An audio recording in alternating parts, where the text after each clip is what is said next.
なんで聞いちゃう。ここでガサッ。ああ、そうか。ほっとけば。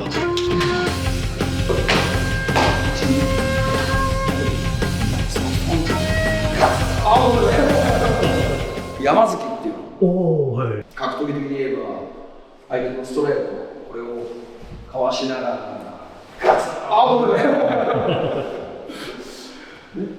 ガツンと入ってくる。やったと思うんですよ。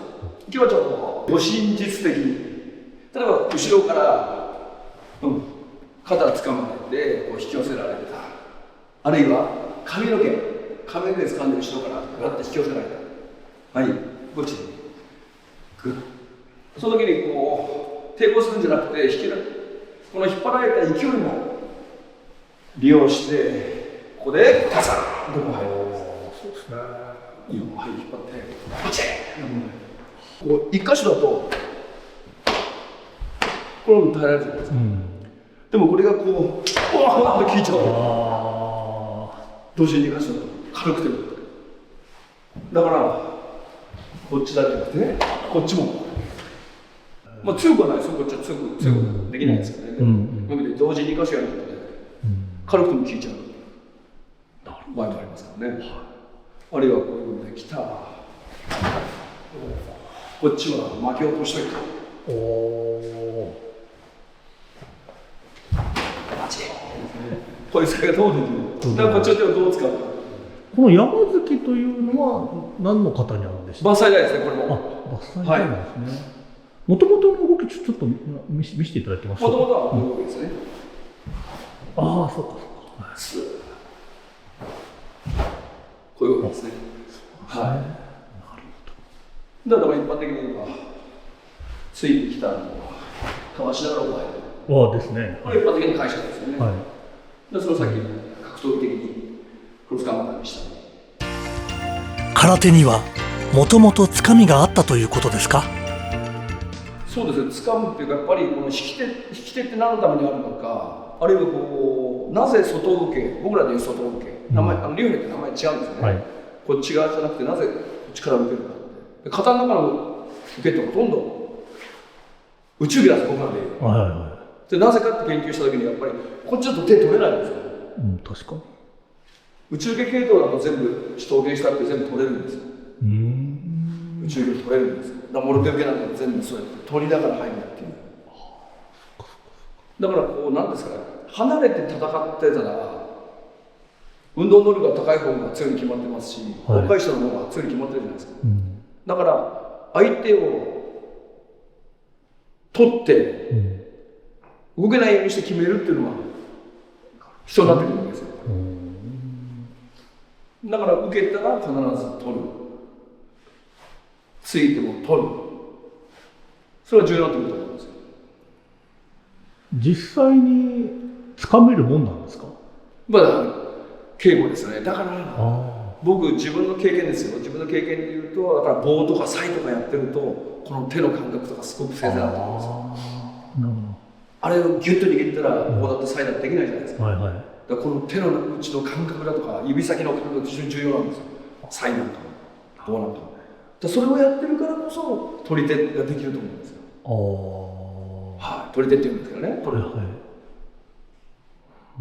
例えば弾いちゃうとまだこれ生きてるじゃないですか、次来るし。だからこの瞬間取っとけば崩しにもなりますし、次の技も防げますし、これ弾くともういい人だったらまたこれがくるんと回ってこっちから来たり、弾いちゃうとまたいい分が始まっちゃうわけですよ。だからもうこれは取っとけば次の時間そうですね。例えば蹴りでも蹴ってきたら受けたらまたいい分から始まる。蹴ってきたらチャンスって入っていくね。全部取り手に変化して、そういうことはやっぱ耐震もやってますからね。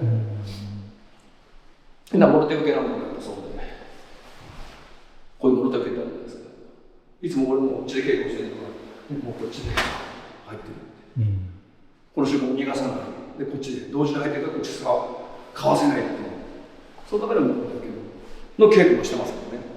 はい。やっぱそのためには指先だとか手の内だとかすごい繊細じゃないとは難しいんですよ。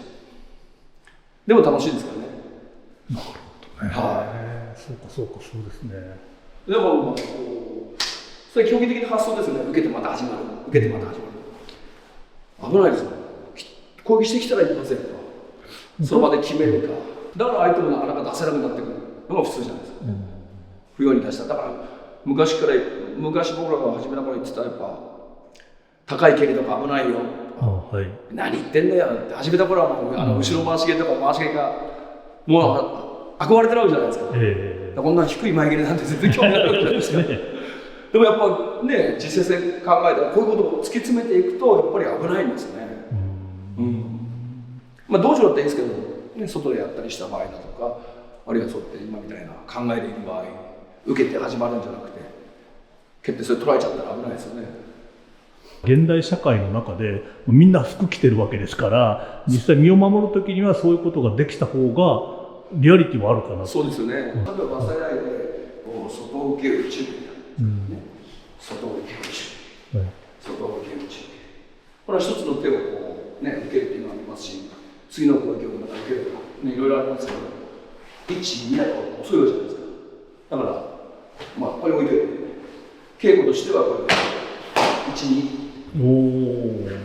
1、2がこれが早いな。で、パンチ。1、2で取ってるんです。胸が掴んでる。1、2。1、2ですね。これがでも切れちゃうと、これ1で、1、2は初心者用でそこで練習して最後は1で。なるほどね。そしたらこういう動きが今みたいに速くストンストンってこっちがあればこっちもあるわけですから。だから1、2の技が1、2になってる。だからでもこれずっとやっていくと本当80歳ぐらいだったら本当動かなくなるんじゃないですか。全部体の中でどうなるか楽しみですよね。ですね。どうなってくるのか本当に。だから反対にこういつも指導しててみんなが見るのがすごく勉強なんですよ。あ、なるほど。なんでできないんだろうとか、じゃあこういうふうにしたらできんじゃないかな、できたとかですね。面白いですよね本当に。皆さんの動きが勉強になります。やっぱ指導してこう見ながら逆にそういうことかみたいなことがあるわけですね。あるいはこうした方がもっとみんな体的に分かるかなって、言葉じゃなくて体的にこっちの動きの方が分かるのかなとかですね。で自分で実験してじゃあこういうふうに教えてみようとかですね。だからもう一方通行じゃなくてね、お互いにこう勉強し合ってるって感じですよね。